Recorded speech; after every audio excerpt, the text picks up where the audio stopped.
Hi friends, welcome back to star ரம்மா. Last part உங்களுக்கு பிடிச்சிருந்திருக்கும்னு நினைக்கிறேன். இன்னைக்கு நம்ம வெட்டிங் எக்ரிமெண்ட் சீசன் 2 6வது எபிசோட் தான் பார்க்க போறோம். இப்போ ஒரு ஃபிளாஷ்பேக் வரும். சால்மனோட அப்பா சால்மனோட அம்மா கிட்ட பேசிட்டு இருப்பாரு. ஸ்ரீ, நான் அவன்கிட்ட கெஞ்சி கேட்டுக்கிறேன், தயவு செய்து நீ போகாத, நம்மளோட குடும்பத்துக்காக நான் எல்லாத்தையும் விட்டு கொடுத்துருக்கேன்னு சொல்லுவாரு. இவங்க ரெண்டு பேரும் சண்டை போடுறத பார்த்து சால்மன் கண்ணாடி முன்னாடி நின்னுகிட்டு அழுதுட்டு இருப்பான். உன் மேல எந்த ஒரு தப்பு இல்லைன்ற மாதிரி பேசிட்டு இருக்காத, நான் தான் உண்மையான விக்டம். ஒரு வருஷமா நீ எனக்கு சப்போர்ட் பண்ணல, இதுக்கும் மேல என்னால கண்டினியூ பண்ண முடியாது, மன்னிச்சிருன்னு சொல்லிட்டு சால்மனை பார்ப்பாங்க. சால்மனை பக்கத்துக்கு கஷ்டமா இருக்கும், இருந்தாலும் சால்மனோட அப்பா கூட வாழ்றதுக்கு அவங்களுக்கு விருப்பமே இல்ல, கிளம்பிடுவாங்க. போகும்போது கூடவே சால்மனையும் கூட்டிட்டு போயிருக்கலாம், ஆனா அவங்க கூட்டிட்டு போக மாட்டாங்க. சால்மன் ரொம்ப குட்டி பையனா இருப்பான், இது மாதிரிலாம் நடக்கிறத அவனால ஏத்துக்கவே முடியாது, அழுதுட்டு இருப்பான். சால்மனை பத்தி யோசிப்பாரு. அவனுக்கு அவனோட அம்மா வேணும்னு அப்பா சொல்லிட்டு இருப்பாங்க. ஆனா அதே நேரம் சால்மனோட அம்மா கார் எடுத்துட்டு கிளம்பிடுவாங்க. பாட்டி வந்து சால்மன்ட்ட பேசுவாங்க. சால்மன், நீ வளர்ந்ததுக்கு அப்புறம் மதத்தை முழுமையா கடைபிடிக்கிற ஒரு பொண்ணை தான் நீ கல்யாணம் பண்ணிக்கணும், அதை விட முக்கியமானது எதுவும் கிடையாது, நல்ல பொண்ணை நீ கண்டுபிடிக்கணும்னு சொல்லுவாங்க. பாட்டி போனதுக்கு அப்புறம் தொடர்ந்து அழுதுட்டு இருப்பான். இப்ப கண்ணாடி முன்னாடி நின்னுட்டு இந்த பிளாஷ்பேக் மொத்தத்தையும் யோசிச்சு பார்த்துட்டு இருப்பான். பாட்டி சால்மனை கூப்பிட்டு இருப்பாங்க. சொல்லுங்க பாட்டி, மன்னிச்சிருங்கன்னு சொல்லுவான். எங்கேயோ தூரமா இருக்கிற மாதிரி தெரியுது என்ன கேட்பாங்க. மன்னிச்சிருங்கன்னு சொல்லுவான். பரவாயில்ல, அதனால எந்த ஒரு பிரச்சனையும் இல்ல. ஒருவேளை சால்மன் நியூஸை கேள்விப்பட்டு எக்ஸைட் ஆயிட்டான்னு நினைக்கிறேன். டாரியோட பெரியப்பாவா டாரி இந்த ப்ரொபோசலை ஏத்துக்கிட்டான்னு உங்ககிட்ட இன்ஃபார்ம் பண்றதுக்காக வந்திருக்கேன். இதுக்கப்புறம் நம்ம கல்யாணத்தை எப்படி பண்ணலான்றத பத்தி டிஸ்கஸ் பண்ணலாம், எந்த இடத்துல பண்ணலாம், என்னைக்கு பண்ணலான்றத பத்தி நம்ம பேசலாம்னு சொல்லுவாரு. அங்கிள் சொல்றத கேட்கும்போது சால்மனுக்கும் ஹாப்பியா இருக்கும், பாட்டிக்கும் ஹாப்பியா இருக்கும். நெக்ஸ்ட் சீன்ல டாரி பியானோட அப்பா அம்மா ரெண்டு பேரையும் மீட் பண்றதாக வந்திருப்பா. டாரி, அம்மா உன்னை எப்பவுமே என்னோட சொந்த பொண்ணாதான் நினைக்கிறேன், மத்தவங்களை ஏத்துக்கிறது உனக்கு அவ்வளோ ஈஸியா இருக்கா, ஆனா நீ சந்தோஷமா இருக்கணும்ட்டு மட்டும்தான் நான் நினைக்கிறேன்னு சொல்லுவாங்க. அடுத்து அப்பா பேசுவாங்க. டாரி, அம்மா அப்பா ரெண்டு பேரும் உன்னோட விருப்பத்துக்கு முழுமையா சப்போர்ட் பண்றோம், நீ எடுத்த இந்த முடிவு உனக்கு பெஸ்டா இருக்கணும்ட்டு நாங்க நினைக்கிறோம்னு சொல்லுவாரு. அப்பா அம்மா நீங்க ரெண்டு பேரும் என்ன நல்லபடியா பாத்துக்கிட்டீங்க, எப்பவுமே நான் உங்களோட பொண்ணுதான்னு சொல்லுவா. நீ எனக்கு ப்ராமிஸ் பண்ணி தரியான்னு கேட்பாங்க. டாரி அழுதுட்டு இருப்பா. பியான் இவங்க பேசிட்டு இருக்கதெல்லாம் கேட்டுட்டு இருப்பான். அம்மா டாரியை ஹக் பண்ணுவாங்க. டாரியும் அம்மாவை ஹக் பண்ணிட்டு அழுதுட்டு இருப்பா. டாரி சின்ன பிள்ளையா இருக்கும் போதுல இருந்து தன்னோட மருமகளா இவ தான் வரணும்ட்டு அம்மா நினைச்சிருப்பாங்க. இதுக்கப்புறம் டாரியும் பியானும் ஒன்னா இருக்க மாட்டாங்கன்றத நினைக்கும் போது அம்மாவுக்கு ரொம்ப கஷ்டமா இருக்கும். அப்புறமா நான் அவங்கள பாக்குறமான்னு சொல்லுவா. டாரியோட கண்ணீரை தொடச்சு விடுவாங்க. அடுத்து அப்பா டாரியை ஹக் பண்ணுவாங்க. டாரி அழுதுகிட்டே வீட்டை விட்டு போவா. பியான் கீழே இறங்கி வந்து டாரின்னு கூப்பிட்டுட்டே வந்துட்டு இருப்பான். டாரி வெளில போயிடுவா. அப்பாவுக்கு பியானை பார்க்கும்போது கஷ்டமா இருக்கும். பியான் வான்னு சொல்லுவாரு. நெக்ஸ்ட் சீன்ல பியான் ஃபாஸ்டா காரை ஓட்டிட்டு வந்துட்டு இருப்பான். கத்திக்கிட்டே டிப்ரெஷனோட வந்துட்டு இருப்பான். டாரியோட வீட்டுக்கு வெளில வந்ததும் அவனே போயிட்டு டோரை ஓபன் பண்ணிட்டு உள்ள போயிட்டு காரை பார்க் பண்ணிட்டு வருவான். கார் சவுண்ட் கேட்டதால டாரி வெளில வந்து பாப்பா. பியான்னு கூப்பிட்டுவா. டாரி உன்னோட கல்யாணத்தை கேன்சல் பண்ணுன்னு சொல்லுவான். பியான் கேன்சல் பண்றது அவ்வளோ ஒன்றும் ஈஸி கிடையாதுன்னு சொல்லுவா. நீ எனக்கு ப்ராமிஸ் பண்ணி கொடுத்துருக்க, நான் உன்னோட பார்ட்னர்ன்றதால நீ என்ன மட்டும்தான் லவ் பண்ணுவேன்னு, ஆனா இப்ப இது எல்லாமே உண்மைதானான்னு கேட்பான். மனுஷங்க ட்ரை பண்ண மட்டும்தான் முடியும், எல்லாமே கடவுளோட விருப்பப்படி தான் நடக்கும்னு சொல்லுவா. இது வெறும் மிஸ்டேக் மட்டும்தான், நீ அவனை லவ் பண்ணல, என்ன மட்டும்தான் லவ் பண்றன்னு சொல்லுவான். ஆனா நம்ம ரெண்டு பேரும் ஒன்னா இருக்க முடியாது, எனக்கு ஹஸ்பண்ட் தேவைப்படுதுன்னு சொல்லுவா. அதுக்காக நீ வேற ஒருத்தவங்கள கல்யாணம் பண்ணிக்கணும்ன்ற அவசியம் கிடையாது. டாரி, என்னால இதை ஏத்துக்க முடியாது, தயவு செய்து நீ இதே மாதிரி பண்ணாத, நான் உன்கிட்ட கெஞ்சி கேட்டுக்கிறேன்னு சொல்லுவான். சல்மான் அப்பா ரெண்டு பேரும் இப்பதான் உள்ள வருவாங்க. காரை பார்க் பண்ணிட்டு இருப்பாங்க. கேன்சல் பண்ணுன்னு சொல்லுவான். என்னால முடியாதுன்னு சொல்லுவா. உனக்கு ஃபாத்திக்க நினைக்கும் போது கஷ்டமா இல்லையான்னு கேட்பான். அப்பா பியான் கிட்ட பேசுறதுக்காக வருவாங்க. என்னால கேன்சல் பண்ண முடியாதுன்னு சொல்லுவா. டாரி ப்ளீஸ்னு சொல்லிட்டு கையை பிடிச்சிட்டு விட மாட்டான். டாரி விடுன்னு சொல்லுவா. அப்பா பார்த்துட்டு என்னாச்சுன்னு கேட்பாங்க. பியான் போது நிறுத்து, இப்பெல்லாம் பண்ணிட்டு இருக்காதன்னு சொல்லுவா. சல்மான் வந்து பியானை தடுக்க பார்ப்பான். பியான் சல்மானை தள்ளி விட்டுருவான். அப்பா ரெண்டு பேருக்கு நடுவுல வந்து பியான் போது நிறுத்து, நீ இப்ப வீட்டை விட்டு போகணும்ட்டு நான் நினைக்கிறேன், உடனே இந்த வீட்டை விட்டு போன்னு சொல்லுவாரு. பியான் இந்த நிலைமையில பார்க்கும்போது டாரிக்கு கஷ்டமா இருக்கும். அப்பா டாரியை கூட்டு போயிடுவாங்க. வெளில போன சல்மான் ரியாக்ஷன் கொடுப்பான். பியானுக்கு இன்னும் கோவம் அதிகமாகிட்டு இருக்கும். நான் போறேன், முதல்ல உன்னோட காரை எடுன்னு சொல்லுவான். சல்மான் கோவத்தோட காரை எடுக்க போய்கிட்டு இருப்பான். டாரி இன்னொரு கல்யாணம் பண்ணிக்க போறான்றத பியானால சுத்தமாவே ஏத்துக்க முடியாது, ஃபீல் பண்ணிட்டு இருப்பான். எமி பொறுமையா வெளில வந்து அப்பா தூங்கிட்டாங்களான்னு பார்த்துட்டு சைலண்டா சாப்பாடை எடுத்து வச்சிட்டு இருப்பா. சாப்பிடுமா, எதுக்காக திருட்டுத்தனமா இதே மாதிரிலாம் பண்ணிட்டு இருக்கேன்னு அப்பா கேட்பாங்க. அப்பா ஏன்பா இப்படி பண்ணிட்டு இருக்கீங்க, நான் பயந்துட்டேன்னு சொல்லுவா. அப்பா கிட்ட இருந்து மறைக்காத, இப்ப என்கிட்ட சொல்லு, நீ என்கிட்ட சொல்றதுக்கு எதுவுமே இல்லையா, நான் எதை பத்தி பேசிட்டு இருக்கேன்னு உனக்கு தெரியாத மாதிரி நடிக்காத, 2 நாளா நீ என்ன அவாய்ட் பண்ணிட்டு இருக்க, நான் வீட்டுல இருக்கும்போது ரூமை விட்டு வெளியே வரமாட்டேங்கிற, நான் ரூம்குள்ள இருக்கும்போது மட்டும்தான் நீ வெளில வந்து சாப்பிடுற, அப்பா கிட்ட இருந்து எதையோ மறைக்கிறதா நீன்னு கேட்பாரு. என்னாச்சுப்பா உங்களுக்கு, எதுக்காக நீங்க ஸ்ட்ரேஞ்சா ஆக்ட் பண்ணிட்டு இருக்கீங்கன்னு கேட்பா. அவங்க திரும்பவும் இக்னோர் பண்ணிட்டு இருக்கானான்னு கரெக்டா கேட்பாரு. நான் இப்ப என்னோட கல்யாண வாழ்க்கையில சேலஞ்ச ஃபேஸ் பண்ணிட்டு இருக்கேன்னு சொல்லுவா. எல்லாரோட கல்யாண வாழ்க்கையிலும் சேலஞ்சுன்றது இருக்கதான் செய்யும், அது நார்மல். ஆனா ஒரு பையன் தன்னோட மனைவியை இக்னோர் பண்றது நார்மலான விஷயம் கிடையாது, அதான் உன்னோட ஹஸ்பண்ட் பண்ணிட்டு இருக்கான்னு சொல்லுவாரு. அவன் யோசிக்கிறதுக்கு அவனுக்கு கொஞ்சம் டைம் தேவைப்படும்பான்னு சொல்லிட்டு இப்ப கூட அவனுக்கு சப்போர்ட் பண்ணி தான் பேசிட்டு இருப்பா. அவன் ரொம்ப யோசிச்சுட்டு இருக்கான். இந்த காலத்துல அவனை ஓவரா யோசிக்கிறவங்கன்னு தான் எல்லாருமே சொல்லுவாங்க. அவன் சரியாந்திர பயந்தாங்களையா இருக்கா. நீங்க 2 பேரும் டிவோர்ஸ் பண்றத பத்தி நான் அவனோட அப்பா கிட்ட பேசுறேன்னு சொல்லுவாரு. அப்பான்னு கூப்பிட்டுவா. அவன் இதே மாதிரி காணாம போறது சரியில்லைன்னு சொல்லுவாரு. அப்பா போனதுக்கு அப்புறம் அப்பான்னு கூப்பிட்டுட்டு ஃபீல் பண்ணிட்டு இருப்பா. எமிக்கு டிவோர்ஸ் பண்றதுல விருப்பம் இல்ல, ப்ராப்ளத்தை சால்வ் பண்ணணும்ட்டு மட்டும் தான் நினைக்கிறா. சல்மான் மீட்டிங் முடிச்சதுக்கு அப்புறம் கிரண் வந்து பேசுவா. உங்களுக்கும் டாரிக்கும் கல்யாணம் நடக்க போதில்ல, வாழ்த்துக்கள்னு சொல்லுவா. சல்மான் தேங்க்யூ சொல்லுவான். நீங்க டாரிய நல்லபடியா பாத்துக்குவீங்கட்டு நான் நினைக்கிறேன். டாரி ரொம்ப கிரேட்டானவங்க, அவங்களுக்கு எல்லாமே பெஸ்டா தான் இருக்கணும்னு சொல்லுவா. எல்லாம் கடவுளோட இருப்பம், இது என்னோட ரெஸ்பான்சிபிலிட்டின்னு சொல்லுவான். ஓகே, நான் உங்களை அப்புறமா பாக்குறேன்னு சொல்லிட்டு கிளம்பிடுவா. சல்மான் சாராவை கூப்பிட்டு மேரேஜ்க்கான இன்விடேஷனை கொடுப்பான். டாரி உன்னோட ப்ரப்போசலை ஏத்துக்கிட்டாளான்னு சாரா கேப்பா. இதைத்தானே நீ எதிர்பார்த்தன்னு கேட்பான். எல்லாமே நம்ம பிளான் பண்ணபடி தானே பண்ண போறோம், மேரேஜ் அக்ரிமெண்ட்னு கேட்பா. சல்மான் பதில் சொல்றதுக்குள்ளேயே ஃப்ரெண்டு வந்து பேசுவா. சல்மான் 18ஆம் தேதி நம்ம பிரஸ் கான்ஃபரன்ஸ் பண்ண போறோமான்னு கேட்பா. ஆமான்னு சொல்லுவான். ஸ்டேஜ்ல நீங்க கொஞ்சம் செக் பண்ண வேண்டியது இருக்குன்னு சொல்லுவா. ஓகேன்னு சொல்லிட்டு அவ கூடவே கிளம்பிடுவான். சராக்கு ஒரே யோசனையா இருக்கும். சல்மான் விருப்பப்பட்டு கல்யாணம் பண்ணிக்கிறானா இல்ல பிளான் பண்ணபடிதான் கல்யாணம் பண்ணிக்கிறானான்னு யோசிச்சுட்டு இருப்பா. பியான் பிளாஷ்பேக்கை பத்தி யோசிச்சுட்டு இருப்பான். முதல் முறை டாரியோட கையை பிடிச்சு நடந்து பிராக்டிஸ் பண்ணது. அடுத்து ஃபேமிலி மீட் பண்ணும்போது 2 பேரும் ஒன்னா கையை கொத்துக்கிட்டு நடந்தது. பிளேட்டை எடுக்க போகும்போது 2 பேரோட கையும் டச் ஆனது. எனக்கு உடம்பு சரியில்லாம போனப்ப டாரி போரிய சூட்டி விட்டது. டாரி அக்செப்ட் பண்ணிட்டு அவளோட கையை பிடிச்சு தன்னோட ரூமுக்கு கூட்டிட்டு போனது. 2 பேரும் எந்த ஒரு சண்டையும் போடாம ஹாப்பியா அவங்களோட வாழ்க்கைய வாழ ஆரம்பிச்சது எல்லாமே ஞாபகம் வந்துட்டு இருக்கும். இப்ப டாரி இன்னொருத்தருக்கு சொந்தமாக போறான்றத பியானால ஏத்துக்கவே முடியாது. டாரி சல்மானோட வீட்டுக்கு வந்திருப்பா. கூடவே டார்மியும் ஃபாத்திக்கும் வந்திருப்பாங்க. ஃபாத்திக்கு வந்த உடனே இந்த இடத்த ரொம்ப பிடிச்சிரும். டார்மி வாங்க நம்ம விளையாடலான்னு சொல்லிட்டு ஓட ஆரம்பிச்சிருவான். டார்மி ஃபாத்திக்கூடயே போயிடுவாங்க. இங்க நீங்க வந்ததுக்கு தேங்க்யூ டாரின்னு சொல்லுவான். ஃபைனலி உன்னோட பாட்டியை மீட் பண்ண போறேன்னு நினைக்கும் போது எனக்கு ரொம்ப சந்தோஷமா இருக்குன்னு சொல்லுவா. குட் லக்னு சொல்லிட்டு வீட்டுக்குள்ள வான்னு கூட்டிருப்போம். டார்மி ஃபாத்திக்கும் வெளில விளையாண்டுட்டு இருப்பாங்க. டாரி வீட்டை சுத்தி பார்த்துட்டு இருப்பா. மிரருக்கு முன்னாடி ஸ்கிரீன் விட்டு இருக்கத நோட் பண்ணுவா. சல்மான் எதுக்காக கண்ணாடி முழுக்க போட்டோஸா இருக்கு, உன்னோட முகத்தை நீ கண்ணாடியில பார்க்க மாட்டியான்னு கேப்பா. ஒருவேளை அது கூட காரணமா இருக்கலாம், என்னோட முகத்தை நான் பார்க்காம இருக்கிறது அதான்னு சொல்லுவான். ஆனா கண்ணாடியோட வேலையே உன்னோட முகத்தை பிரதிபலிக்கிறது தானேன்னு கேப்பா. சில பேருக்கு அவங்களோட முகத்தோட பிரதிபலிப்பை பாக்குறதுக்கு விருப்பம் இருக்காதுன்னு சொல்லுவான். அப்ப இந்த கண்ணாடியை தூக்கி போட்டுடலாம்லன்னு கேப்பா. என்னோட பாட்டி அதை நினைச்செல்லாம் கவலைப்பட மாட்டாங்க, இந்த கண்ணாடி அவங்களோட ஃபேவரட்னு சொல்லுவான். பாட்டி வந்ததும் 2 பேருமே அவங்க கிட்ட ஆசீர்வாதம் வாங்குவாங்க. நீ எப்படிமா இருக்க, நல்லா இருக்கியான்னு பாட்டி கேட்பாங்க. எடுத்த உடனே பாட்டி இப்படி கேட்கறத பார்க்கும்போது டாரிக்கு ஷாக்கிங்கா இருக்கும். சால்மனை ஒரு முறை பார்த்துட்டு தான் பேசுவா. தேங்க்யூ பாட்டி, நான் நல்லா இருக்கேன், நீங்க எப்படி இருக்கீங்கன்னு கேட்பா. தேங்க்யூமா, நான் நல்லா இருக்கேன், உன்னோட பேர் என்னன்னு கேட்பாங்க. என்னோட பேரு டாரின்னு சொல்லுவா. வெல்கம் டாரி, உனக்காக சாப்பாடுலாம் ப்ரிப்பேர் பண்ணி வச்சிருக்கேன், வா போகலான்னு கூப்பிடுவாங்க. எல்லாரும் சாப்பிட்டு முடிச்சதுக்கு அப்புறம் சால்மன் அவனோட அப்பா அம்மா கூட எடுத்த போட்டோவை கட்டிட்டு பேசிட்டு இருப்பாங்க. எனக்கு நல்லா ஞாபகம் இருக்கு, அப்ப சால்மனுக்கு 6 வயசு தான் இருக்கும். அப்ப அவனோட அம்மா அவனை விட்டு போயிட்டாங்க. அதுக்கப்புறம் கொஞ்சம் வருஷம் சோகமாவே தான் இருந்தான். சல்மானோட அப்பா என்னோட ஒரே ஒரு பையன், அவன் ஒன்னும் பணக்காரன் கிடையாது, அவன்கிட்ட தங்க வேணா இல்லாம இருக்கலாம், ஆனா ரொம்ப கைண்டா நடந்துக்குவான். அடுத்து ஒரு விஷயத்துக்கு அப்புறம் சல்மானோட அப்பா இறந்துட்டாங்க.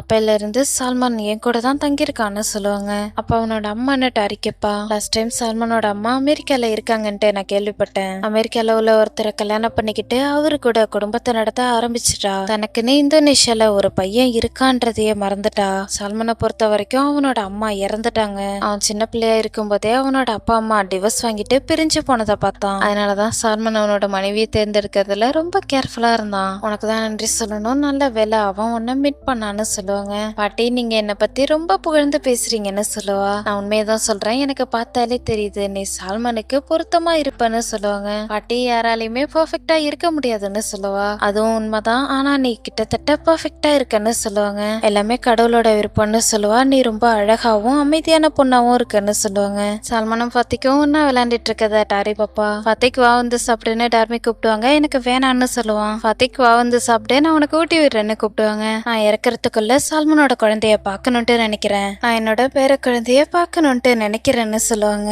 நீங்க என்ன சொல்லிட்டு இருக்கீங்க, இதுக்கப்புறம் நீங்க கிரேட் பார்ட்டியா தானே ஆக போறீங்க, ஏன்னா சல்மான் தானே உங்களோட பேர பையன்னு சொல்லுவா. பாட்டிக்கு இப்பதான் ரியலைஸ் ஆகும். ஆமான்னு சொல்லி ஸ்மைல் பண்ணிட்டு இருப்பாங்க. ஃபாத்திக் வா வந்து கொஞ்சமா சாப்பிடுன்னு டார்மி கூப்பிடுவாங்க. ஃபாத்திக் சாப்பிடவே மாட்டான். உள்ள வந்து அம்மா எனக்கு சாப்பிட விருப்பம் இல்லைன்னு சொல்லுவான். ஃபாத்திக் சாப்பிடவே மாட்டேங்கிறான்னு டார்மிய சொல்லுவாங்க. ஃபாத்திக் என் கூட சாப்பிடறதுக்கு உனக்கு விருப்பம் இல்லையா, வா நான் உனக்கு ஊட்டி விடுறேன்னு பாட்டி சொல்லுவாங்க. சரின்னு சொல்லுவான். நீ ரொம்ப ஹேண்ட்ஸமான பையன், வான்னு சொல்லிட்டு மடியில உட்கார வச்சு ஊட்டி விட ஆரம்பிப்பாங்க. சமத்தா சாப்பிட்டு, நீ நல்ல பிள்ளையா சாப்பிட்டீனா நான் உனக்காக ஏதாவது தரேன்னு சொல்லி சாப்பிட வச்சுட்டு இருப்பாங்க. பாட்டி ஃபாத்திக்க நல்லபடியா பாத்துக்கிறத பார்க்கும்போது டாரிக்கு ரொம்ப சந்தோஷமா இருக்கும். எமே அகுங்கோட அம்மா அப்பாவை பாக்குறதுக்காக அவங்களோட வீட்டு வீட்டுக்கு வந்திருப்பா. நான் உங்களை தனியா பார்க்க வந்ததுக்கு அப்பா அம்மா என்ன மன்னிச்சிருங்க. ஆக்சுவலி என்னோட அப்பா தான் வரதா இருந்தாங்க, ஆனா அவருன்னு சொல்லிட்டு இருப்பா. எம்ஏ பேசி முடிக்கிறதுக்குள்ளேயே அகுங்கோட அப்பா பேசுவாங்க. ஏற்கனவே உன்னோட அப்பா எனக்கு கால் பண்ணி பேசினாங்க, அகுங்க உன்னை டிவோர்ஸ் பண்றத பத்தி என்கிட்ட பேச சொல்லி சொன்னாங்கன்னு சொல்லுவாரு. ஆனா இது பெஸ்டா இருக்கும்னு எனக்கு தோணலன்னு சொல்லுவா.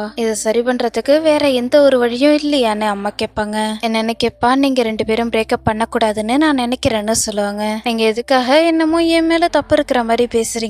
ஆரம்பத்துல இருந்தே அவங்க தான் என்ன இக்னோர் பண்ணான்னு சொல்லுவா. அவங்க ஒன்னும் இக்னோர் பண்ணல, அவன் கொஞ்சம் காம் டவுன் ஆகணும்ட்டு நினைக்கிறான். அவன் கொஞ்சம் அமைதியாகிறதுக்கு நீ இன்னொரு வாய்ப்பு அவனுக்கு கொடு. தயவு செய்து நீ டிவோர்ஸ் பண்ணாத, நான் சொல்றது சரிதானேன்னு ஒய்ஃப் கிட்ட கேட்பாரு. அம்மாவும் ஆமான்னு சொல்லுவாங்க. எமி யோசிக்க ஆரம்பிப்பா. சல்மான் வீட்டுல வேலை பார்க்குற பொண்ணு எல்லா ஒர்க்கையும் முடிச்சுட்டு இப்பதான் சாப்பிட்டுட்டு இருப்பா. டாரி பாட்டிய ரூமுக்கு கூட்டிட்டு போயிட்டு அவங்கள உட்கார வைப்பா. தேங்க்யூன்னு சொல்லுவாங்க. நீங்க எனக்கு டெலிஷியஸான சாப்பாடு கொடுத்ததுக்கு தேங்க்யூன்னு டாரி சொல்லுவா. என்ன மன்னிச்சிருமா, என்னால உன் கூட ரொம்ப நேரம் இருக்க முடியல, நான் டயர்ட் ஆயிட்டேன்னு சொல்லுவாங்க. சல்மான் இவங்க பேசுறத கேட்டுட்டு இருப்பான். பாட்டியை படுக்க வைக்கிறதுக்கு ஹெல்ப் பண்ண போகலான்ட்டு பார்ப்பான். பரவாயில்ல பாட்டி, அதனால எந்த ஒரு பிரச்சனையும் இல்லைன்னு சொல்லிட்டு டாரியே அவங்கள படுக்க வச்சுட்டு அவங்களுக்கு போத்தி விடுவா. பாட்டி நான் வெளில இருக்குன்னு சொல்லிட்டு கிளம்புவா. தேங்க்யூன்னு சொல்லுவாங்க. சல்மான் டாரி கிட்ட தேங்க்யூ சொல்லுவான். பரவாயில்லன்னு சொல்லிட்டு கால் வரவும் அட்டன் பண்றதாக போவா. ஹலோ சொல்லுங்க, நான் தான் டாரி பேசுறேன், உடனே நான் வரேன்னு சொல்லிட்டு காலை கட் பண்ணிடுவா. சல்மான் பார்த்துட்டு என்னாச்சுன்னு கேட்பான். என் கூட போலீஸ் ஸ்டேஷன் வரைக்கும் வரீங்களான்னு கேட்பா. போலீஸ் ஸ்டேஷனுக்கா, என்னாச்சுன்னு கேட்பான். கிரண் அப்பா அம்மா கிட்ட பேசிட்டு இருப்பா. முடியாது, என்னால இதை பண்ணவே முடியாதுன்னு சொல்லுவா. கிரண் நான் சொல்றதை கேளு, சுபான் ரொம்ப வருஷமா என்னோட பார்ட்னரா இருக்காரு. நான் ஒரே ஒரு கடை வச்சிருந்தப்பல இருந்து அவரு எனக்கு முட்டை சப்ளை பண்ணாரு. அப்ப அவங்க பிசினஸ் சின்னதா தான் பண்ணிட்டு இருந்தாங்க. இப்ப இந்தோனேஷியாவிலேயே நம்பர் 1 கோழி பண்ண அவங்களோட தானே சொல்லுவாரு. ஓகேப்பா, அவங்க இந்தோனேஷியாவிலேயே நம்பர் 1 கோழி பண்ண வச்சிருக்கிறதுக்கும் அவங்களோட பையனை நீங்க எனக்கு இன்ட்ரடியூஸ் பண்ணுன்ட்டு நினைக்கிறதுக்கும் என்ன சம்மந்தம் இருக்குன்னு கேட்பா. இந்த கேள்விக்கு அம்மாவே பதில் சொல்லுவாங்கன்ற மாதிரி அம்மா பக்கம் கையை நீட்டிட்டு இருப்பாரு. உன்னோட அப்பா உனக்கான பெஸ்டான பார்ட்னரை கண்டுபிடிக்கணும்ட்டு நினைக்கிறாருன்னு அம்மா சொல்லுவாங்க.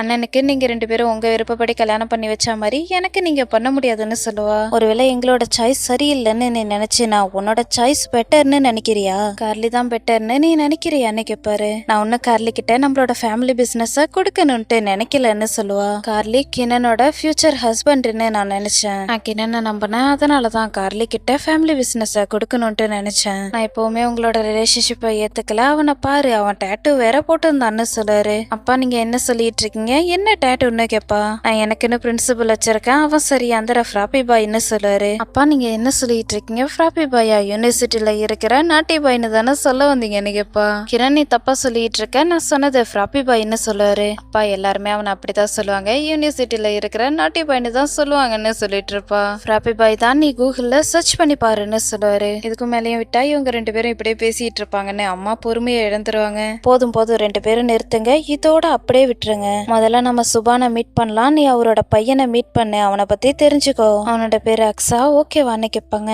ஓகே, நான் ஹலோ மட்டும் சொல்ற மாதிரி இருந்தா எனக்கு எந்த ஒரு பிரச்சனையும் இல்ல, ஆனா எனக்காக நீங்க டேட் ஃபிக்ஸ் பண்றதுல எனக்கு சுத்தமாவே விருப்பம் இல்லைன்னு சொல்லுவா. பியான் சாரா கிட்ட பேசிட்டு இருப்பான். இப்ப கூட என்னால இதை நம்பவே முடியல. டாரி இன்னொருத்தர கல்யாணம் பண்ணிக்குவான்னு எனக்கு எப்பவுமே தோணுது கூட கிடையாது, என்னால இமேஜின் பண்ணி கூட பார்க்க முடியலன்னு சொல்லுவான். ஒருவேளை இதுதான் உனக்கு பெஸ்டா இருக்குமோன்னு எனக்கு தோணுதுன்னு சொல்லுவா. என்ன எனக்கு பெஸ்டா இருக்குமா? டாரி இன்னொருத்தர கல்யாணம் பண்ணிக்கிறது எனக்கு பெஸ்டா இருக்குமான்னு கேட்பான். நீங்க 2 பேரும் சட்டத்தை கடைபிடிச்சுதான் ஆகணும். ஹஸ்பண்ட் தன்னோட மனைவி கிட்ட 3 முறை டிவோர்ஸ் பண்றேன்னு சொன்னதுக்கு அப்புறம் மனைவி இன்னொரு கல்யாணம் பண்ணிக்கிட்டு தான் ஆகணும். அவரை டிவோர்ஸ் பண்ணதுக்கு அப்புறம் திரும்பவும் தன்னோட கணவன் கூட சேரலான்னு சொல்லுவா. அவங்க 2 பேரும் கல்யாணம் பண்ணிக்கிட்டதுக்கு அப்புறம் உடனே டிவோர்ஸ் பண்ணுன்ட்டு நான் நினைக்கிறதுல எந்த ஒரு தப்பும் இல்லைன்னு கேட்பான். எல்லாமே நல்லபடியா நடக்கணும்ட்டு நம்மளால நினைக்க மட்டும்தான் முடியும்னு சொல்லுவா. பரவாயில்லையே, நீ ரொம்ப ஸ்மார்ட் ஆயிட்ட, நல்லா பேசுறன்னு சொல்லுவான். இதை நீ தானே எனக்கு சொல்லி கொடுத்தன்னு சொல்லுவா. ஆமா, சால்மன்ற பேர்ல இருக்கானே அவன் எப்படிப்பட்டவன்னு கேட்பான். அவன் அளவுக்கு பணக்காரன் கிடையாது, ஆனா நீட்டா ஷேவ் பண்ணிருப்பான்னு சொல்லுவா. நான் சீரியஸா பேசிட்டு இருக்கேன், நீ ஜோக் பண்ணாதன்னு சொல்லுவான். அவன் புக் படிச்சு எல்லாருக்குமே சொல்லி கொடுப்பான்னு சொல்லுவா. அவன் குரான் ஓதுறத அவ்வளோ நல்லா பண்ணுவானான்னு கேட்பான். பார்த்தாலே தெரியலையா, என்னதான் இருந்தாலும் அவன் டீச்சர் இல்லையா?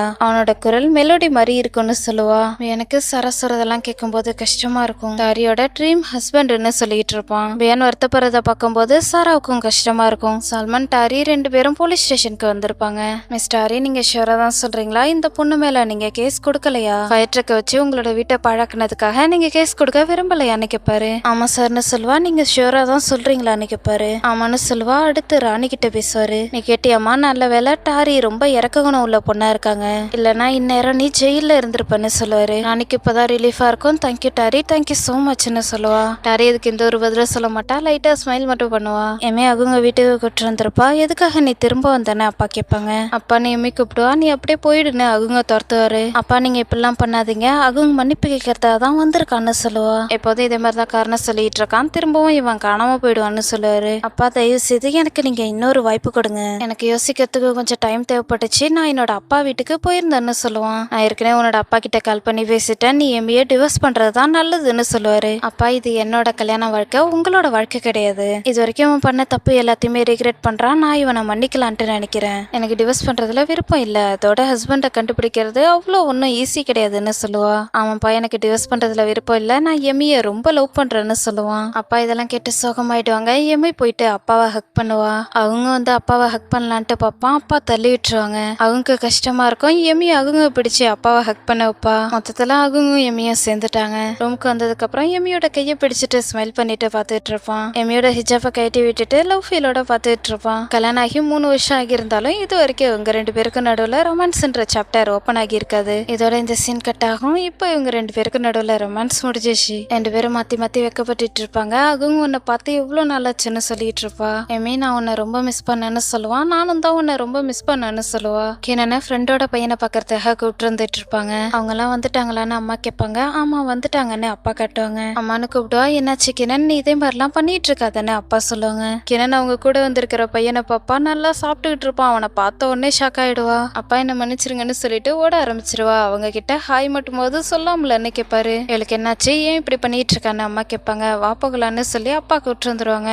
அஸ்காவோட பேரண்ட்ஸ் 2 பேருக்கும் ஹலோ சொல்லுவாங்க. மஸ்டார் நீங்க எப்படி இருக்கீங்க, நல்லா இருக்கீங்களா? கிணன் நீங்க என்ன கேட்பாரு. கிணன் ரெஸ்ட் ரூமுக்கு போயிருக்கான்னு சொல்லி சமாளிப்பாரு. கிணன் சுத்தி பார்த்துட்டு இருப்பா. அங்க நிறைய கேமிங் மிஷின் இருக்கும். டால் மிஷின்ல ஒரு பையன் டால் எடுத்துட்டு இருக்கதா பாப்பா. நம்மளும் டால் எடுக்க ட்ரை பண்ணலான்னு காயின் போட்டுட்டு ட்ரை பண்ணி பாப்பா. ஆனா கிணனால எடுக்க முடியாது. பக்கத்துல உள்ள பையன் எக்கச்சக்க பொம்மை எடுத்துட்டு இருப்பான். அவனால மட்டும் எடுக்க முடியுது, ஏன் நம்மளால எடுக்க முடியலன்னு பார்த்துட்டு இருப்பா. நீ சீட் பண்ணி தானே பொம்மையை எடுத்துட்டு இருக்க, இதே மாதிரி பண்றதை நினைக்கும் போது உனக்கு கொஞ்சம் கூட அசிங்கமா இல்லையான்னு கேட்பா. உனக்கு இந்த பொம்மை வேணும்னா நீ முதல்ல பிசிக்ஸ் படிச்சிருக்கணும்னு சொல்லுவான். இதுக்கும் பிசிக்ஸ் படிக்கிறதுக்கும் என்ன சம்பந்தம்னு கேட்பா. ஆனா அவன் கிணன் சொன்னதெல்லாம் காதுல வாங்காம அவன் பாட்டுக்கு போக்கிட்டு இருப்பான்.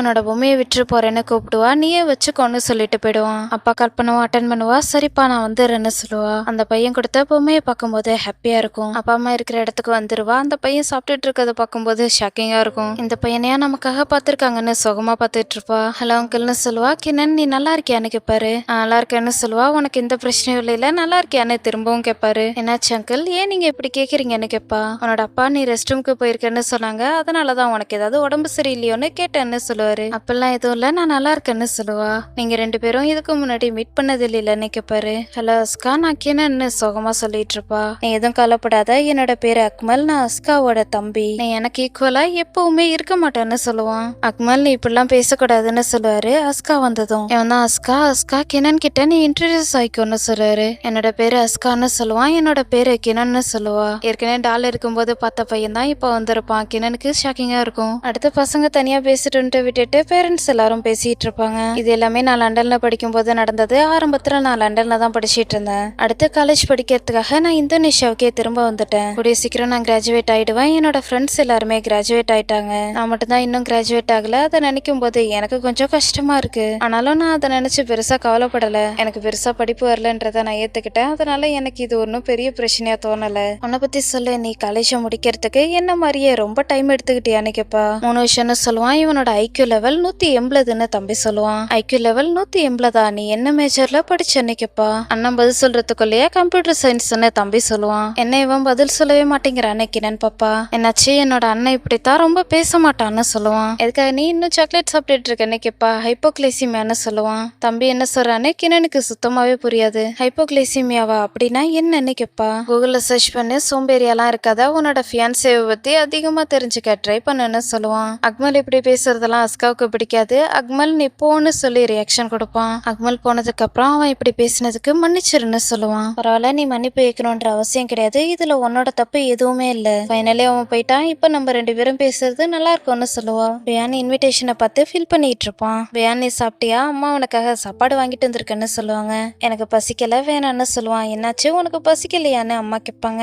பியான் நீயும் எங்க கூட வந்திருக்கணும். கிணன் முதல்ல என்ன சொன்ன தெரியுமா, பியானுக்கு எப்படி நீங்க அரேஞ்ச் மேரேஜ் பண்ணீங்களோ அதே மாதிரி எனக்கு நீங்க பண்றதுல விருப்பம் இல்லைன்னு சொன்னான். ஆனா இப்ப அஸ்காவை பார்த்த உடனே காதல்ல விழுந்துட்டான்னு அப்பா சொல்லுவாங்க. அப்பா ஏன்பா இப்படி எல்லாம் பேசிட்டு இருக்கீங்கன்னு கிரண் வெக்கப்பட்டு இருப்பா. கிரண் அவனோட விருப்பத்தை தெரிஞ்சுக்கணும்னு நினைக்கிறான். உனக்கு இந்த பையனை பிடிச்சிருக்கா, உனக்கு இந்த அரேஞ்ச்மெண்ட்ல எந்த ஒரு அப்ஜெக்ஷனும் இல்லைன்னு கேட்பாங்க. அப்பா அம்மா அவங்க விருப்பப்படியே பண்ணுங்க, எனக்கு எந்த ஒரு அப்ஜெக்ஷனும் இல்லைன்னு சொல்லுவா. கிரண் நீ சொல்றதை கேட்கும்போது எனக்கு ரொம்ப சந்தோஷமா இருக்கு. சுபான் விருப்பப்படியே இதுக்கப்புறம் எல்லாமே நடக்க போது நான் அவர்கிட்ட சொல்ல போறேன்னு கால் பண்ண போவாரு. அப்பா நீங்க என்ன சொல்லிட்டு இருக்கீங்க, உடனே அவருக்கு கால் பண்ண போறீங்களான்னு கேட்பா. நல்ல வேலை கிரண் ஒத்துக்கிட்டா எனக்கு ரொம்ப ஹாப்பியா இருக்கு. நீங்க சீக்கிரமாவே டேட்டை ஃபிக்ஸ் பண்ணுங்க, எவ்வளவு சீக்கிரம் முடியுதோ அவ்வளவு சீக்கிரம் இவங்க 2 பேருக்கும் கல்யாணத்தை பண்ணுன்ட்டு நான் நினைக்கிறேன்னு சொல்லுவாரு. வேன் தங்கச்சிட்ட வந்து பேசுவான். வாழ்த்துக்கள், உன்னை நினைக்கும் போது எனக்கு ரொம்ப சந்தோஷமா இருக்குன்னு சொல்லுவான். என்னதான் ஹாப்பியா இருக்க ட்ரை பண்ணாலும் டாரிக்கு மேரேஜ் நடக்க போகுதுன்றத நினைக்கும் போது ரொம்ப கஷ்டமா இருக்கும். ரூம்க்கு போகலான்ட்டு பாப்பான். சாப்பாடு எடுத்துட்டு போன்னு அம்மா சொல்லுவாங்க. வேணான்னு சொல்லிட்டு கிளம்பிடுவான். கிணனுக்கு இப்பதான் அஸ்கா கொடுத்த பொம்மையோட ஞாபகம் வரும். என்னோட பொம்மைன்னு சொல்லிட்டு வெயிட் பண்ணுங்கன்ட்டு எடுக்கிறதுக்காக போவா. அம்மா இப்பதான் இன்விடேஷனை பார்ப்பாங்க. சால்மானுக்கும் டாரிக்கும் கல்யாணம் ஆக போகுதுன்னு நினைக்கும் போது கஷ்டமா இருக்கும். வேன் இவ்வளவு நேரம் ஏன் சோகமா இருந்தான்னு அம்மாவுக்கு இப்பதான் தெரியும். ரூம்க்கு வந்ததுக்கு அப்புறம் டாரிக்கு மேரேஜ் ஆக போகுதுன்றத பத்தி தான் யோசிச்சுட்டே இருப்பான். ரொம்ப கஷ்டமா இருக்கும். ஏற்கனவே டிவோர்ஸ் ஆனதே தாங்கிக்க முடியல. இப்ப டாரி வேற ஒருத்தவங்களை கல்யாணம் பண்ணிக்க போறான்றத சுத்தமா தாங்கிக்க முடியாது. இவ்வளவு நாள் ஃபிஷ் டேங்க்குள்ளதான் ரிங்க போட்டு வச்சிருப்பான். இப்ப ரிங்க எடுத்துட்டு பாத்துக்கிட்டு இருப்பான். ரிங்க பார்க்கும்போது இன்னும் கஷ்டமா இருக்கும். கோவத்துல ரிங்க தூக்கி போட்டுட்டு அழ ஆரம்பிச்சிருவான். ஏற்கனவே டிவோர்ஸ் ஆனதை நினைச்சு ஆப்சன்ட் மைண்டோடய தெரிஞ்சிட்டு இருந்தான். இப்ப டாரி இன்னொருத்தருக்கு சொந்தமாக போறான்றத சுத்தமா ஏத்துக்க முடியாது. கல்யாணத்துக்கான ஏற்பாடு எல்லாத்தையுமே அங்கிள் பார்த்து பார்த்து பண்ணிட்டு இருப்பாரு. அவங்க கூட இருந்து அங்கிள் கூட ஹெல்ப் பண்ணிட்டு இருப்பான். கிட்டத்தட்ட எல்லாமே முடிஞ்சிருச்சு, இன்னும் என்ன மிச்சம் இருக்குன்னு பாத்துட்டு இருப்பாரு. மொத்தமா 100 பேரை இன்வைட் பண்ணிருக்கோம், எல்லாமே சரியா இருக்குமா, கெஸ்ட் அதிகமா வந்து சாப்பாடு கம்மி ஆயிடுச்சுன்னா ரொம்ப கஷ்டமா இருக்கும்னு சொல்லி அம்மா புலம்பிட்டு இருப்பாங்க. ஓகே நீ கொஞ்ச நேரம் அமைதியா இரு, எதை நினைச்சும் கவலைப்படாதன்னு அப்பா சொல்லுவாங்க. அம்மா நீங்க எதுக்கும் கவலைப்படாதீங்க, மொத்தமா நான் 50 இன்விடேஷன் மட்டும் தான் அனுப்பியிருக்கேன்னு டாரி சொல்லுவா. பாத்தியா 50 இன்விடேஷன் மட்டும் தான் அனுப்பியிருக்கோம், அதனால நீ எதுக்கும் கவலைப்படாத, எல்லாமே கண்ட்ரோல்ல இருக்குன்னு அப்பா சொல்லுவாங்க. எங்க பிரச்சனை அது கிடையாது, டாரி 50 பேரை தான் இன்வைட் பண்ணிருக்கான்னு சொல்லுவாங்க. அம்மா டாரி 50 பேர் மட்டும் தான் இன்வைட் பண்ணிருக்கான்னு அப்பா கேஷுவலா பேசிட்டு இருப்பாங்க. ஆனா வரப்போற கெஸ்ட்டுக்கு 4 ஒய்ஃப் இருந்து அந்த 4 ஒய்ஃபையும் கூட்டு வந்தா என்ன பண்றதுன்னு கேட்பாங்க. அமைதியாயிரு, இதுக்கு மேல நீ சத்தமா பேசாத, உன்னை நீயே எம்பாரசிங்கா ஆக்கிக்கிற, எதுக்காக இப்பெல்லாம் பண்ணிட்டு இருக்க, வா போகலான்னு ஃபாத்திகா கூப்பிட்டுட்டு கிளம்பிடுவாங்க. எம்மே வந்து டாரி கிட்ட பேசுவா. ஏன் கல்யாண ஹால் ரொம்ப சின்னதா இருக்குன்னு கேட்பா. இது என்னோட 2வது கல்யாணம், அதனால பெருசா பண்றதுல எனக்கு விருப்பம் இல்லைன்னு சொல்லுவா. ஆனா பாக்குறதுக்கு எனக்கு என்னமோ ரொம்ப சின்னதா இருக்கிற மாதிரி தோணுதுன்னு சொல்லுவா. எம்மே உனக்கு காஃபி வேணுமான்னு அகும் கேட்பான். மில்க் காஃபின்னு சொல்லுவா. ஓகே நான் போயிட்டு வாங்கிட்டு வரேன்னு சொல்லிட்டு கிளம்பிடுவான். டாரி எம்மிய சிரிச்சுக்கிட்டே பாத்துட்டு இருப்பா. எம்மே என்னன்னு கேட்பா. நீங்க 2 பேரும் சேர்ந்துட்டீங்களான்னு கேட்பா. ஆமா கடவுளுக்கு தான் நன்றி சொல்லணும், எப்ப பாரு சண்டை போட்டுக்கிட்டு இருந்தா சரியா இருக்காதுல்ல, கொஞ்சம் ஃப்ரெண்ட்லியாவும் இருக்கணும், அவன் தான் முதல் ஸ்டெப்பை எடுத்து வச்சான்னு சொல்லுவா. அப்ப நீ சந்தோஷமா இருக்கணும், எப்பவுமே சந்தோஷமா இருன்னு சொல்லுவா. ஆமா உண்மையாவே நான் ரொம்ப ஹாப்பியா இருக்கேன், உனக்கு ஜோக் பண்றது ரொம்ப பிடிச்சிருக்கு போலயே, உன்னோட பையனை பத்தி சொல்லு, அவனுக்கு புது அப்பா வரப்போறாங்கன்னு அவனுக்கு தெரியுமான்னு கேட்பா. இப்ப வரைக்கும் தெரியாது, அவன் வளர்ந்ததுக்கு அப்புறம் சொல்லான்ட்டு இருக்கன்னு சொல்லுவா. ஏன் நீ சொல்ல மாட்டேங்கிறன்னு கேட்பா. அவன் இப்ப வரைக்கும் சால்மனை சலாமன் அங்கிள் தான் சொல்லிட்டு இருக்கான்னு சொல்லுவா. நீ என்ன சொல்லிட்டு இருக்க, சலாமனான்னு எம்மி கேட்பா. ஆமா சால்மனை சலாமன் அங்கிள்னு தான் அவன் சொல்லிட்டு இருக்கான்னு சொல்லுவா. சலாமனா ஃபாத்திக்கு என்ன இப்படி கூப்பிட்டு இருக்கான்னு கேட்பா. ஆக்சுவலி நான் பியானை ஏமாத்தின மாதிரி எனக்கு தோணுதுன்னு சொல்லுவா. எம்மி டாரியோட வதட்டுல விரல வச்சுட்டு அமைதியா இரு, நீ இப்பெல்லாம் பேசக்கூடாது, சால்மன் ரொம்ப நல்ல பையன், நீ எல்லாத்தையும் மறந்துட்டு உன்னோட வாழ்க்கைய புதுசா ஆரம்பிக்கணும், சால்மனை என்கிட்ட கொடுக்கறதுல உனக்கு விருப்பம் இல்லைன்னா நீ இதை பண்ணி தான் ஆகணும்னு சொல்லுவா. எம்மி சொல்றதெல்லாம் கேட்டு டாரி ஷாக் ஆயிடுவா. நீ அவங்க மறந்துடாதன்னு சொல்லுவா. ஆக்சுவலி 2 பார்ட்னர்ஸ் வச்சிருக்கிறதுல எந்த ஒரு பிரச்சனையும் இல்ல, ஆனா ஒண்ணு மட்டுமே போதும்னு சொல்லுவா. உண்மையாவா, வாய்ப்பு இல்லையான்னு டாரி கேட்பா. ஆனா எனக்கு அதை நினைச்சு எந்த ஒரு கவலையும் இல்லைன்னு சொல்லிட்டு போயிடுவா. என்னதான் வெளில சிரிக்கிற மாதிரி தெரிஞ்சாலும் உள்ளுக்குள்ள பியானை நினைச்சு ரொம்ப வருத்தப்பட்டுட்டு இருப்பா. அம்மா கல்யாணத்துக்கு போறதுக்காக ரெடி ஆகிட்டு இருப்பாங்க. ஹனி சீக்கிரமா கிளம்புங்க, நமக்கு லேட் ஆயிட போது, கல்யாணத்தை பாக்குறதுல எனக்கு சுத்தமாவே விருப்பம் இல்ல, கல்யாணத்துக்கு வந்தவங்க எல்லாம் சாப்பிட போனதுக்கு அப்புறம் நம்ம உள்ள போனோம்னா கரெக்டா இருக்கும்னு சொல்லுவாங்க. அம்மா நீங்க இப்பெல்லாம் பண்ணிட்டு இருக்காதீங்க, லேட்டா போகாதீங்கன்னு கிரண் சொல்லுவா. கிரண் இப்பெல்லாம் பேசிட்டு இருக்காத, அதை நினைச்சலாம் எனக்கு கவலையே கிடையாதுன்னு சொல்லுவாங்க. வெயிட் பண்ணுங்க கால் வருது நான் அட்டன் பண்றேன்னு சொல்லிட்டு அப்பா பேசுவாங்க. சொல்லுங்க சுபான், நீங்க என்ன சொல்லிட்டு இருக்கீங்க, நான் சொல்றத முதல்ல கேளுங்க, எதுக்காக நீங்க இப்படி பேசிட்டு இருக்கீங்க, நம்ம 2 பேருக்கும் ஒருத்தர் எத்தனை வருஷமா தெரியும்னு கேட்டுட்டு இருப்பாரு. அப்பா காலை கட் பண்ணதுக்கு அப்புறம் என்னாச்சுன்னு அம்மாவும் பொண்ணும் கேட்பாங்க. சுபான் கல்யாணத்தை நிறுத்திட்டாரு, நீ கார்லி கூட இருக்கிற வீடியோவை அவரு பாத்துட்டாருன்னு சொல்லுவாரு. கிணனுக்கு கஷ்டமா இருக்கும், என்னதான் கார்லி மேல தப்பு இருந்தாலும் கிணன் பேர் தான் இப்ப கெட்டு போயிருக்கும். பியான் கல்யாணம் நடக்கிற இடத்துக்கு வருவான், ரொம்ப சோகமா தான் வந்துட்டு இருப்பான். சல்மான் கல்யாணத்துக்காக ரெடி ஆகிட்டு இருப்பான். கதவு தட்டுற சத்தம் கேட்கும். அங்கிள் தான் வந்திருப்பாங்க. சல்மான் நீ ரெடி ஆயிட்டேன்னு கேட்பாரு. நான் ரெடி ஆகிட்டே இருக்கேன்னு சொல்லுவான். சல்மான் எனக்கு நல்லாவே தெரியும், கடவுளோட விருப்பத்தோட டாரிக்கு நீ நல்ல ஹஸ்பண்டா இருப்பேன்னு எனக்கு நல்லாவே தெரியும், உனக்கு ஏற்கனவே தெரியும் டாரி கல்யாண வாழ்க்கையில ஏற்கனவே ஒரு முறை தோத்துற பார்த்துட்டா. அதனால நான் என்ன சொல்ல வரேன்னா, டாரி திரும்பவும் அதே மிஸ்டேக்கை பண்ணக்கூடாதுன்னு நான் நினைக்கிறேன். அதனாலதான் நீ நல்ல ஹஸ்பண்டா இருந்து டாரிய நல்லபடியா பாத்துக்கணும்ட்டு நினைக்கிறேன். இதை மட்டும்தான் நான் உங்ககிட்ட இருந்து கேட்கறேன். ஓகேவான்னு கேட்பாரு. ஓகேன்னு சொல்லுவான். உன்னால முடியும்னு எனக்கு நம்பிக்கை இருக்குன்னு சொல்லுவாரு. சரின்னு சொல்லுவான். ரொம்பலாம் எதுவும் கவலைப்படாதுன்னு சொல்லிட்டு கிளம்பிடுவாரு. வெளில வந்ததுக்கு அப்புறம் கல்யாணத்துக்கான நேரம் ஆயிடுச்சுன்னு பார்த்துட்டு இருப்பாரு. டாரி ரெடியாகி சோகமா உட்காந்துருப்பா. கதவு தட்டுற சத்தம் கேட்கவும் அப்பா நான் கொஞ்ச நேரத்துல வரேன்னு சொல்லுவா. திரும்பவும் கதவு தட்டுற சத்தம் கண்டினியூவா கேட்டுக்கிட்டே இருக்கும். யாருன்னு பார்க்கலான்ட்டு கதவை ஓபன் பண்ணி பாப்பா. பியான் தான் வந்திருப்பான். டாரி நான் உங்ககிட்ட பேசணும்னு சொல்லுவான். டாரிக்கு கஷ்டமா இருக்கும். கதவை க்ளோஸ் பண்ணிடுவா. டாரி தயவு செய்து வெயிட் பண்ணி எனக்கு கொஞ்ச நேரம் டைம் கொடு, இதுக்கப்புறம் நான் உன்னை தொல்லை பண்ண மாட்டேன்னு சொல்லுவான். டாரி எதுவும் பேச மாட்டா, அழுதுகிட்டே இருப்பா. பியானும் அழுதுகிட்டே தான் பேசிட்டு இருப்பான். டாரி உனக்கு என்ன ஞாபகம் இருக்கா? நம்ம 2 பேரும் பண்ண சத்தியம் உனக்கு ஞாபகம் இருக்கா? ஹத்திக்கோட பர்த்டே அன்னைக்கு பண்ணோமே, நான் எப்பவுமே உன்னை காதலிக்கிறத நிறுத்தவே மாட்டேன். இல்ல என்னோட இந்த வாழ்க்கையில எனக்கு நீ மட்டும்தான் வேணும். உன்னை மட்டும்தான் நான் வேணும்னு நினைக்கிறேன். நீ மட்டும் எனக்கு போதும். என்னோட பார்ட்னர் நீ மட்டும்தான். டாரி எனக்கு எல்லாமே நீ மட்டும்தான். நீ தான் என்கிட்ட சொன்ன எப்பவுமே உன்னை நான் காதலிக்கிறத நிறுத்தவே மாட்டேன்னு என்கிட்ட சொன்ன. என்னால பாதி இதயத்தோட வாழ முடியாதுன்னு என்கிட்ட சொன்ன. நான் பண்ணது தப்புன்னு நான் ஒத்துக்கிறேன். நான் மிஸ்டேக் பண்ணிட்டேன். நான் பண்ண மிஸ்டேக் எல்லாத்தையுமே சரி பண்ண ட்ரை பண்ணிட்டு இருக்கேன். திரும்பவும் நான் உனக்கு ஒரு நல்ல ஹஸ்பண்டா இருப்பேன். நான் பண்ணி கொடுத்த சத்தியத்தை எப்பவுமே கடைபிடிப்பா. அதே மாதிரியே நீ எனக்கு பண்ணி கொடுத்த சத்தியத்தையும் கடைபிடிப்பன்ட்டு நினைக்கிறேன். ஓகேவா? ஐ லவ் யூ மை டியர்னு அழுதுகிட்டே சொல்லுவான். டாரியும் பயங்கரமா அழுதுகிட்டு இருப்பா. இப்பதான் பேச ஆரம்பிப்பா. I love you too. உண்மைதான், என்னோட பாதி இதயம் உன்கிட்ட தான் இருக்கு. ஆனா எனக்கு இப்ப சுத்தமாவே தெரியல. நீ இல்லாம நான் எப்படி வாழ போறேன்னு எனக்கு சுத்தமாவே தெரியலன்னு சொல்லிட்டு அழுதுகிட்டே இருப்பா. அல்லா என்ன மன்னிச்சிருங்க, அல்லா என்ன மன்னிச்சிருங்க, தயவு செய்து நீ என்ன மன்னிச்சிரு. நான் வீக்கா இருக்கிறதுக்கு தயவு செய்து என்ன மன்னிச்சிரு பியான்னு சொல்லிட்டு கதவை ஓபன் பண்ணுவா. ஆனா வெளில பியான் இருக்க மாட்டான். பேசி முடிச்சதுமே அவன் கிளம்பி இருந்திருப்பான். டாரிக்கு இன்னும் கஷ்டமா இருக்கும். பயங்கரமா அழ ஆரம்பிச்சிருவா. டோரை க்ளோஸ் பண்ணிட்டு உள்ள வந்ததுக்கு அப்புறம் கண்டினியூவா அழுதுகிட்டே இருப்பா. நெக்ஸ்ட் சீன்ல டாரி சால்மன் 2 பேருக்கும் மேரேஜ் நடக்கும். அல்லாவின் பேரில் சால்மன் அல் ஃபாரிசி பின் சஃப்ரிசால், உனக்கும் என்னோட தம்பி மகள் பி டாரி ஹப்சாரிக்கும் 24 கிராம் கோல்டு பணமா கொடுத்து டாரிய நீ உன்னோட மனைவியை ஏத்துக்கிறதுக்கு சம்மதமானு கேட்பாரு. நான் பி டாரி ஹப்சாரிய கல்யாணம் பண்ணிக்கிறதுக்கு சம்மதிக்கிறேன். 24 கிராம் கோல்டு பணமா கொடுத்து நான் இந்த கல்யாணத்தை ஏத்துக்கிறேன்னு சொல்லுவான். விட்னஸ்லாம் என்ன சொல்றீங்க? எல்லாரும் ஏத்துக்கிறீங்களான்னு அப்பா கேட்பாங்க. எல்லாரும் ஏத்துக்கிறோன்னு சொல்லுவாங்க. டாரி இவ்வளவு நேரம் ஆப்சன்ட் மைண்டோட தான் இருந்திருப்பா. அப்பா பக்கமும் அவருக்கு முன்னாடி ஸ்மைல் பண்ற மாதிரி ஆக்ட் பண்ணுவா. எல்லாரும் சேர்ந்து ப்ரே பண்ணுவாங்க. இதோட மேரேஜ் முடிஞ்சிச்சு. பிரேயர்ல என்ன சொல்லுவாங்கன்னா, நாங்க இந்த உலகத்துல இருக்கிற வரைக்கும் நீங்க எங்களுக்கு நல்லது செய்யுங்க. நாங்க இறந்ததுக்கு அப்புறம் நரகத்துல எங்களுக்கு எந்த ஒரு பனிஷ்மெண்ட்டும் கிடைக்காத அளவுக்கு பாத்துக்கோங்கன்னு சொல்லுவாங்க. சீசன் 1ல பிரேயர்ல என்ன பேசினாங்கன்னு எனக்கு சுத்தமாவே புரியல. சீசன் 2ல டிரான்ஸ்லேட் பண்ணும்போது தான் எனக்கு புரிஞ்சது. ஏன்னா சீசன் 1ல டிரான்ஸ்லேஷன் இல்லவே இல்ல. இப்ப வேற லாங்குவேஜ்ல சப்டைட்டில் இருந்ததால டிரான்ஸ்லேட் பண்ணும்போது தான் எனக்கு புரிஞ்சது. வேன் தூரத்துல இருந்து மேரேஜ் நடக்கிறத பாத்துக்கிட்டு இருப்பான். அவனால சுத்தமாவே ஏத்துக்க முடியாது. இங்க இருந்து போகலான்ட்டு பார்ப்பான். போகும்போது அங்க இருந்த போர்டை தள்ளி விட்டுருவான். டாரியோட பேருக்கும் பக்கத்துல சல்மனோட பேர் இருக்கிறத சுத்தமா ஏத்துக்கவே முடியாது. வேன் போறத பார்த்துட்டு சாரா ஃபாலோ பண்ணி வருவா. பியானோட கல்யாணத்தை பார்க்கும்போது மாதிரி தானே வருத்தப்பட்டு போர்டை தள்ளி விட்டுருப்பா. அப்ப பியானோட பேருக்கும் பக்கத்துல டாரியோட பேர் இருக்கிறத பார்க்கும்போது சாராவுக்கு கஷ்டமா இருந்திருக்கும். இப்ப பியானோ அதே மாதிரிதான் வருத்தப்பட்டுட்டு போறான்னு நினைக்கும் போது ரொம்ப கஷ்டமா இருக்கும். எமக்கு டாரியோட கல்யாணத்தை பார்க்கும்போது ரொம்ப ஹாப்பியா இருக்கும். ரஃபாவும் கல்யாணத்துக்கு வந்திருப்பான். டாரியை பார்க்கும்போது கஷ்டமா இருக்கும். ராணியும் கூட வந்திருப்பா. ரஃபாவை பார்த்து ஸ்மைல் பண்ணுவா. ரஃபா உள்ளுக்குள்ள பயங்கரமா வருத்தப்பட்டு இருப்பான். வெளிப்படையா லைட்டா ஸ்மைல் பண்ணுவான். டார்மே அம்மா பாட்டி இவங்க எல்லாருக்குமே ஹாப்பியா இருக்கும். டாரி பயங்கர வருத்தத்தோட இருப்பா. வியான நினைச்சு ஃபீல் பண்ணிட்டு இருப்பா. இதோட இந்த எபிசோட் முடியுது. இந்த எபிசோட் உங்களுக்கு பிடிச்சிருந்துக்கும்னு நினைக்கிறேன். நெக்ஸ்ட் எபிசோட் எப்போதும் போல இன்னும் இன்ட்ரெஸ்டிங்கா இருக்கும். இந்த எபிசோட் உங்களுக்கு பிடிச்சிருந்தா மறக்காம லைக் அண்ட் சப்ஸ்கிரைப் பண்ணுங்க. நெக்ஸ்ட் எபிசோட்ல நான் உங்களை மீட் பண்றேன். until then bye, thanks for watching.